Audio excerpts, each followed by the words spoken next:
Imagine for a moment that Marcus Aurelius woke up today. Not in ancient Rome, not in a palace, not surrounded by generals, philosophers, and senators, but here, in the modern world. A smartphone waiting beside his bed. Notifications already piling up.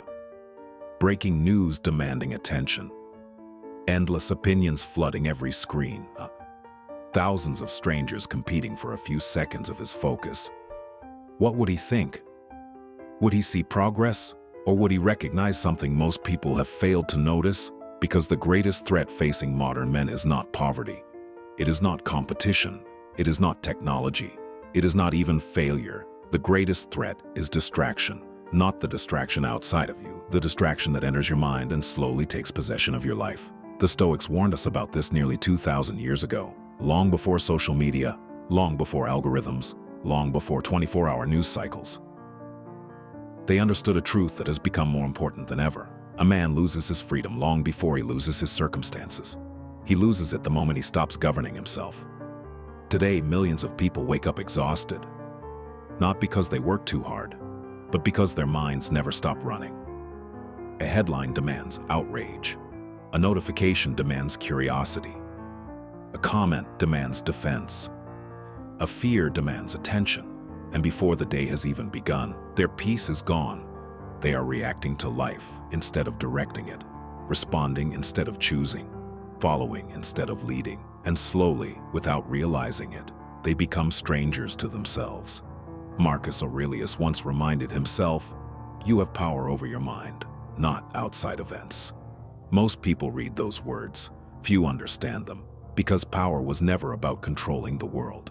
Power was always about controlling your response to the world. And that distinction changes everything. If these words are already hitting different, subscribe right now and hit the bell. Every week we go deeper into this kind of wisdom. Don't miss it. The Stoics never promised a comfortable life. They never promised wealth. They never promised admiration. What they promised was something far more valuable: freedom. The freedom that comes when your emotions no longer control you. The freedom that comes when other people's opinions no longer define you. The freedom that comes when fear no longer decides your future. And in an age where attention has become the world's most valuable resource, freedom has become rare. Today, many people spend hours scrolling through the lives of strangers. They compare themselves to people they have never met. They absorb the fears of people they do not know. They inherit anxieties that do not belong to them. Then they wonder why they feel lost. The answer is simple: because anything that repeatedly captures your attention eventually shapes your identity. Whatever enters your mind daily becomes part of your character. The Stoics understood this. That is why they treated attention as something sacred. This is why the modern world feels so exhausting. Everyone wants your attention. Companies want it. Politicians want it. Algorithms want it. And every second you spend giving away your attention carelessly is a second you are not investing in your own growth. The Stoics would look at modern life and ask a simple question: who is governing your mind? Because if the answer is not you, then someone else is doing it for you, and that is where the problem begins. 1. The age of constant distraction. The modern world has created something no generation before us has ever experienced: unlimited stimulation. Every moment of silence can now be filled. Every moment of boredom can now be escaped. Every uncomfortable emotion can now be avoided. A man no longer has to sit alone with his thoughts. He can simply reach into his pocket. And that may be one of the greatest dangers of our time, because growth often begins where distraction ends. Think about it.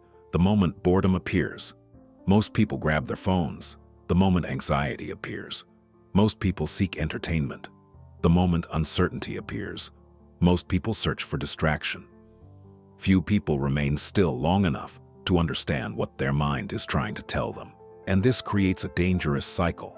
The less comfortable a person becomes with silence, the more dependent they become on stimulation. The more dependent they become on stimulation, the weaker their attention becomes. The weaker their attention becomes, the harder it becomes to focus on what truly matters. This is not an accident. Entire industries are built around capturing attention. Your focus has become a product. Your attention has become a marketplace. The Stoics would not be surprised, because they understood something fundamental about human nature. Whatever controls your attention eventually controls your life. That is why Epictetus asked, "Who is the master of a man?"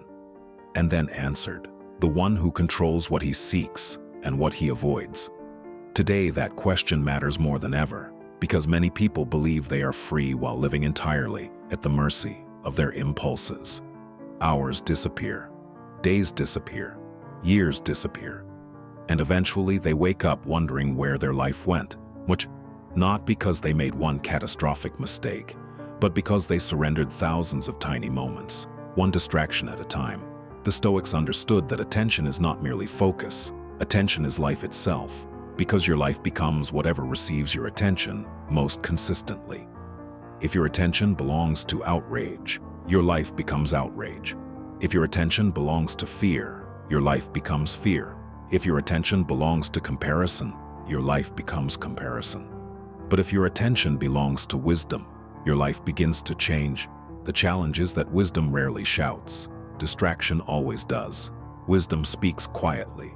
Distraction screams. Wisdom requires patience. Distraction offers instant gratification. And because modern culture rewards immediacy, most people never stay long enough to receive wisdom's reward. The Stoics knew that a man's future depends largely on what he repeatedly pays attention to. That truth remains unchanged, even 2,000 years later. 2. Why you feel anxious all the time. Most people believe anxiety comes from modern life. They blame the economy, the uncertainty, the pressure, the endless stream of bad news. And while these things certainly contribute, the Stoics would argue that the deeper cause lies elsewhere. The real problem is not what happens around you. The real problem is what happens inside you when those things appear. Seneca wrote, "We suffer more often in imagination than in reality."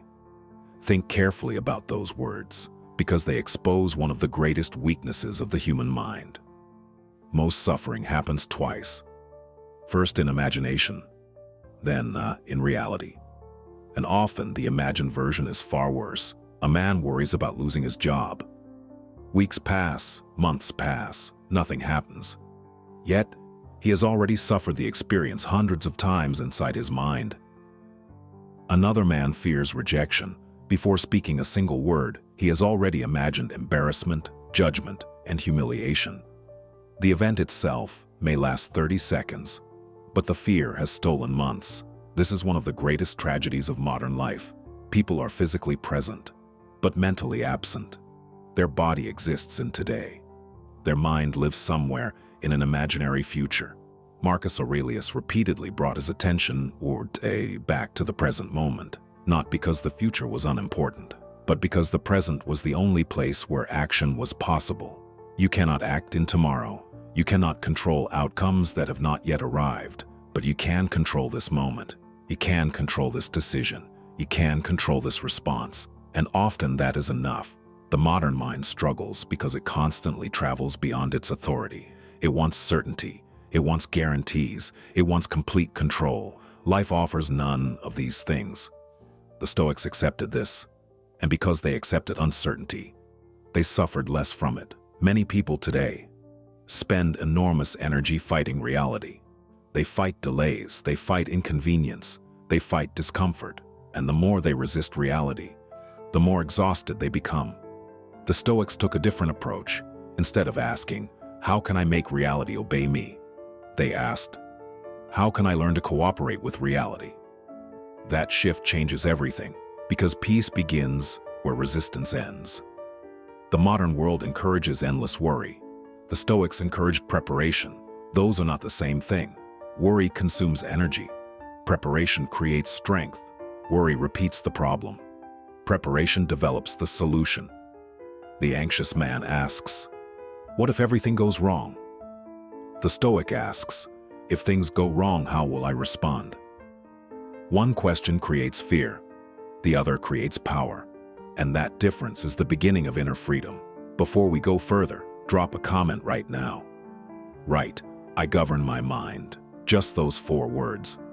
Put it out into the universe and declare that you are taking action. That single act matters more than you think. The trap of validation. There is another reason so many people feel anxious today. They have given strangers control over their self-worth. The modern world has created an obsession, unlike anything the Stoics ever witnessed. The obsession with being seen, being liked, being approved of, being validated. Today, a person can post a thought or opinion and receive immediate feedback from hundreds of people. At first, this seems harmless. But slowly, something dangerous begins to happen. The person starts measuring their value through the reactions of others. Their confidence rises with praise. Their confidence falls with criticism. Their mood depends on engagement. Their self-worth depends on approval. Without realizing it, they have handed over ownership of themselves. Marcus Aurelius warned against this long before social media existed. He asked himself, "Why are you concerned with what others think?" And it remains one of the most important questions a person can ask. A stranger leaves a negative comment. Their entire day is ruined. Someone receives more attention. Envy enters. Why? Because validation is addictive, and like all addictions, it becomes stronger the more it is fed. The problem is not appreciation. The problem is dependence. Because once approval becomes necessary, freedom disappears. The Stoics knew that a man who depends on applause will eventually become a servant to the crowd.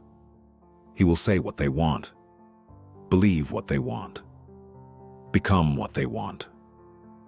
Not because it is true, but because he fears losing their approval. Many people no longer ask, "What is right?" They ask, "What will people think?" And those are very different questions.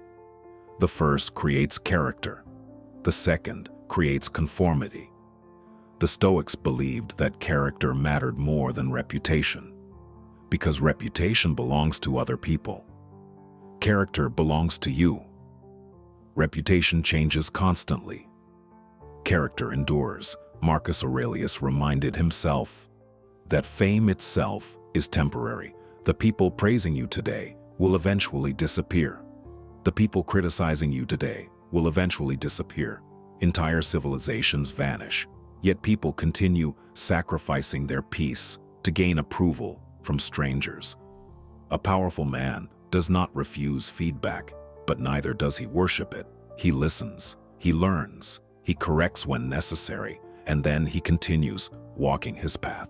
Because he understands something that modern culture often forgets. Not everyone has earned the right to influence your self-image. And the moment you stop needing everyone to approve of you, a remarkable thing happens.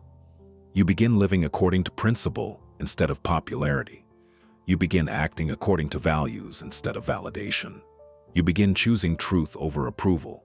And that is when real confidence starts to emerge.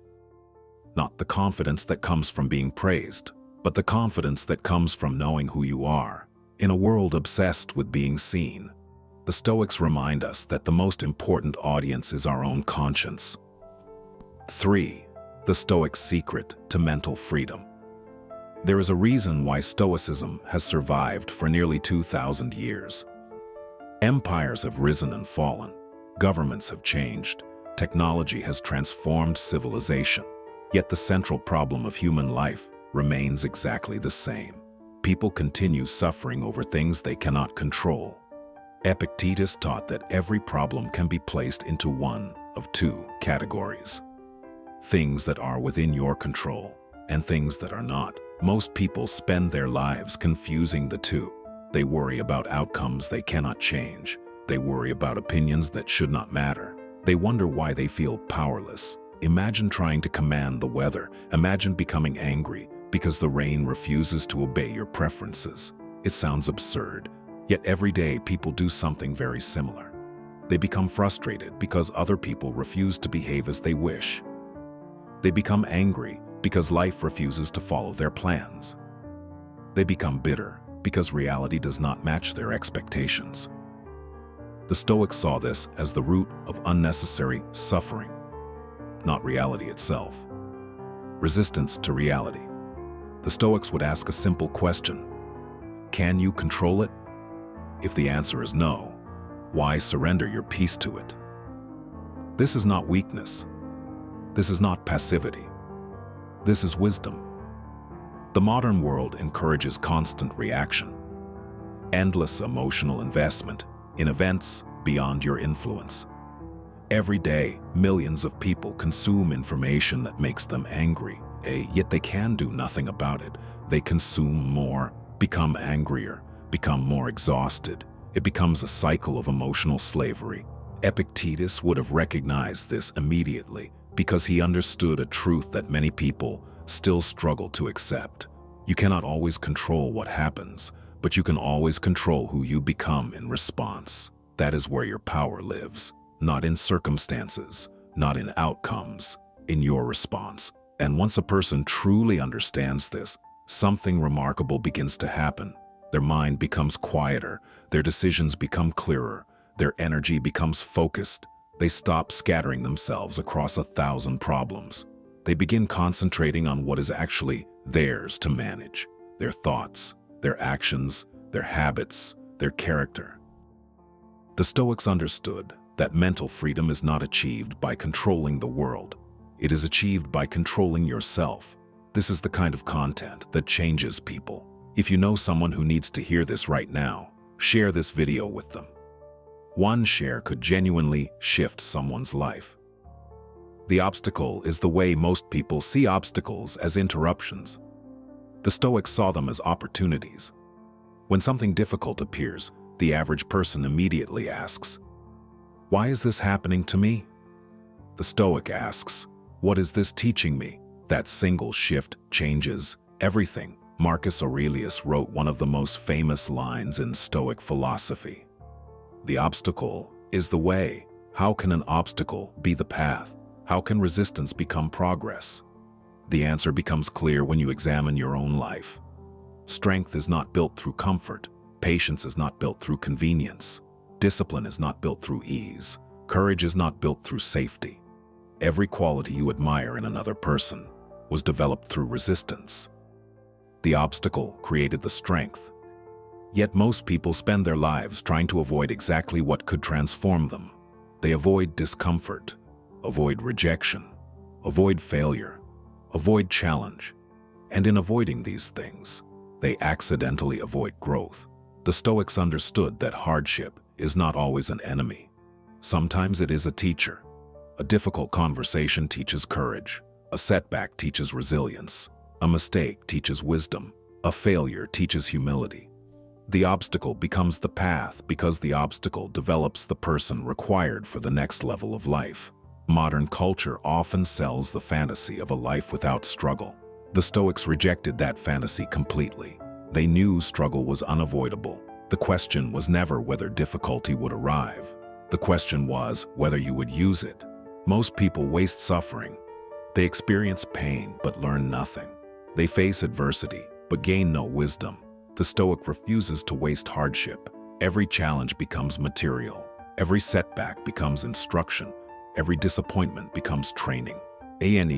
Think about the strongest people you know. The calmest, the wisest, the most resilient. Rarely were they shaped by comfort. Most were shaped by struggle because the obstacle demanded more from them than comfort ever could.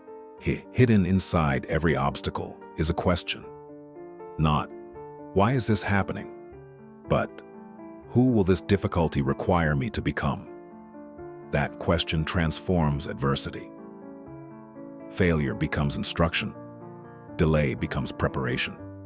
Pressure becomes training. Loss becomes perspective.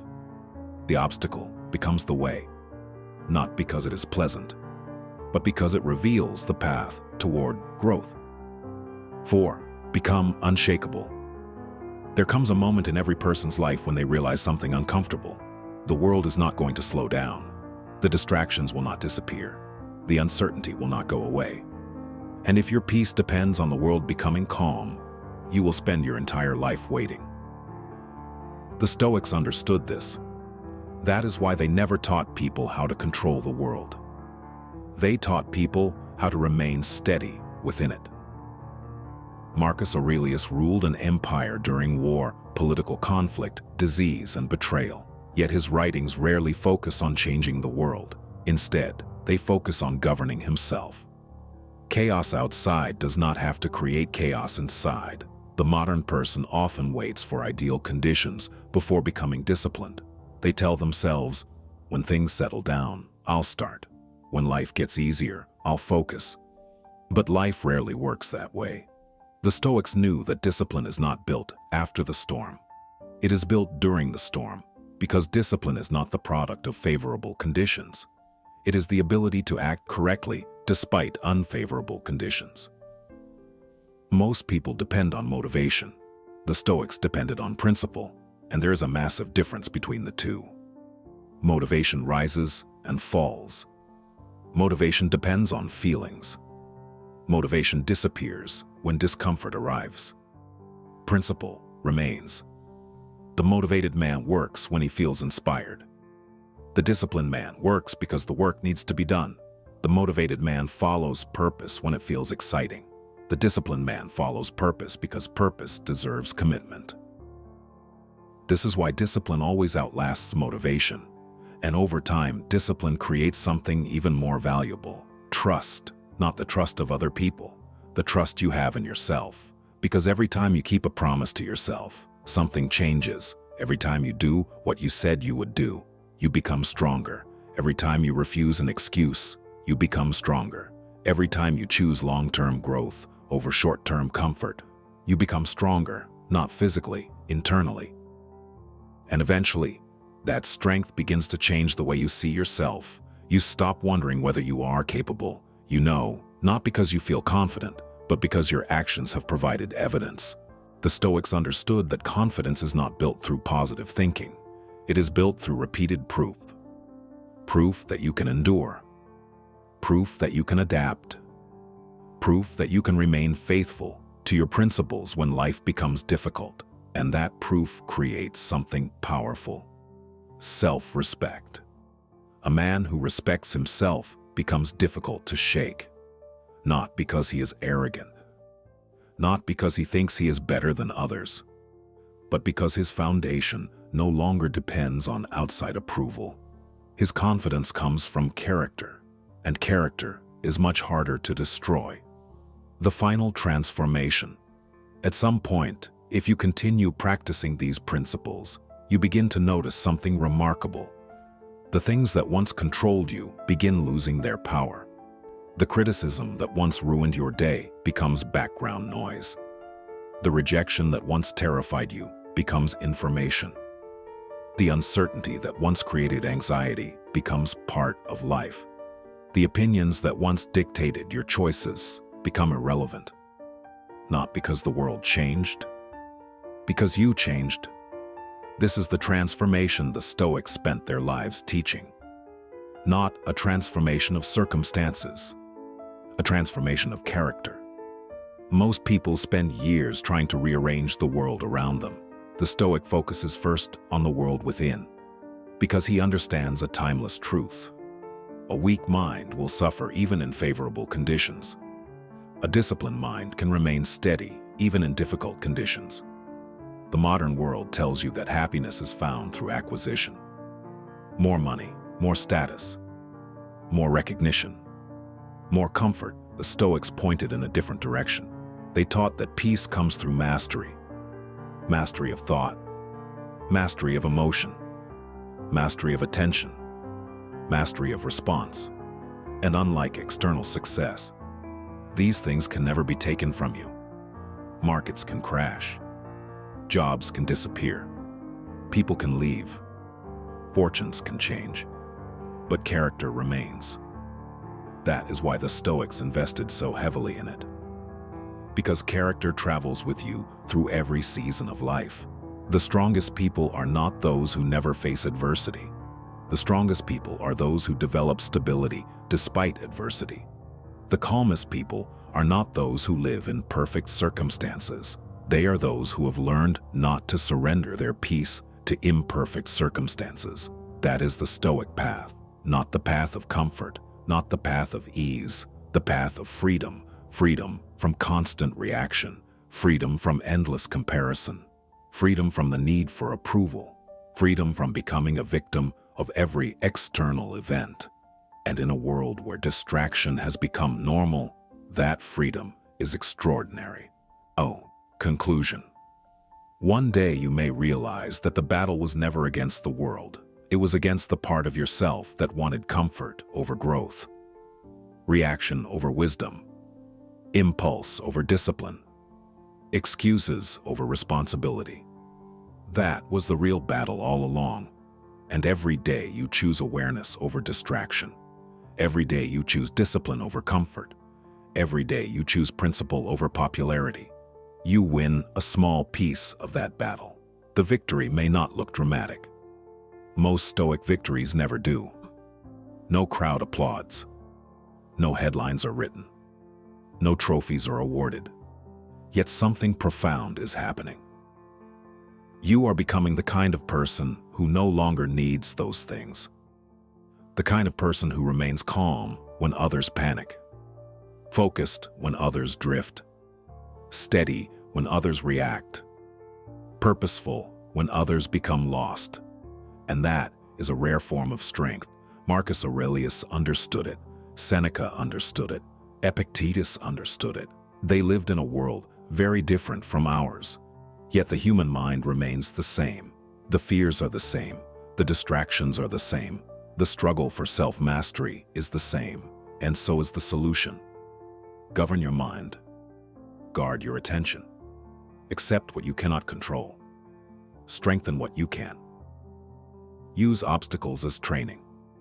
Choose character over reputation. Choose wisdom over impulse. Choose purpose over distraction. Because the modern world may be trying to steal your mind, but it can only succeed if you surrender it. The Stoics knew this, and now you know it too. So the next time life becomes chaotic, the next time uncertainty appears, the next time fear demands your attention, remember this: you do not control the world. You never did, but you control your response. And in that response lives the freedom that no one can give you and no one can take away.